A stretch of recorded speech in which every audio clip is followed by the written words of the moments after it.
কালকে সরস্বতী পুজো গেছে, আজকে দধিকর্মা। এই যে পাশের বাড়ির একটা বাচ্চা মেয়ে, ও সব ফল প্রসাদগুলি জোগাড় করে দিচ্ছে। দেখো কত কলা ছুলেছে, ওই সব করেছে। কলাটা ছুলবে, নারকেলটা কোরাবে, কলাগুলো সবাই ছুলেছে। আর আমাদের ওর বাবা দই চিরা খই মাখছে।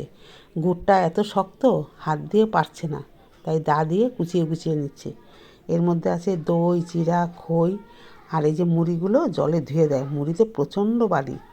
এই যে কলাগুলো তারপরে মাখবে। এই যে দধিকর্মাটা রেডি হয়ে গেছে, সব দই চিরা খই মাখা হয়ে গেছে। ফল প্রসাদগুলো ঠাকুরের সামনে দিয়েছে। আর এইবার দেখে ঠাকুরটা আমাদের কত সুন্দর হয়েছে, দেখেছো? এইরকম 2 হাঁড়ি দই ছিল, 2 হাঁড়ি দই দিয়ে ওই দই খইগুলো মেখেছে। এখন ওর বাবাই পুজো দেবে।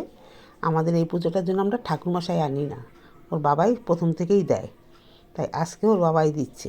ধূপকাঠিটা পড়ে গেল, তুলে নিচ্ছে। যাই হোক, তুলে নিয়ে ঠাকুরকে একটু দেখাবে। এই যে ঠাকুরকে দেখাচ্ছে। আমরা এর জন্য এক্সট্রা করে ঠাকুরমশাই আনি না, ওর বাবাই প্রতি বছর পুজোটা দেয়। একদম প্রথম থেকেই করছে, যবের থেকে আমাদের পুজোটা শুরু হয়েছে তবের থেকেই ওর বাবাই করছে। আর এখন তোর বাবার বয়স হয়ে গেছে, এখন সবাই বাচ্চা কাচ্চা বড়রা ছোটরা সবাই মিলেমিশে করি, তাই আমাদের পুজোটা এত বড় হয়। ভিডিওটা ভালো লাগলে লাইক